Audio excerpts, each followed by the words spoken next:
Dr. Zakir, are there any other compulsory fasts other than the month of Ramadan that a Muslim must observe?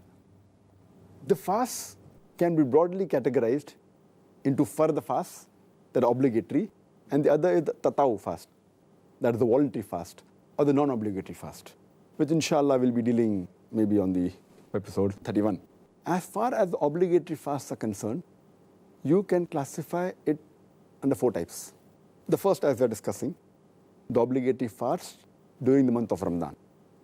The second is, if a person misses the fast of Ramadan for any reason, cover up the fast miss. It's known as Qadha fast.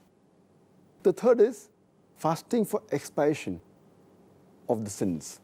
If you committed a sin and you have to fast, give a Kaffara. That's the third type. And the fourth is fasting if you are vowed to fast.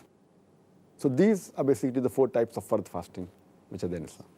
Jazakallah khair.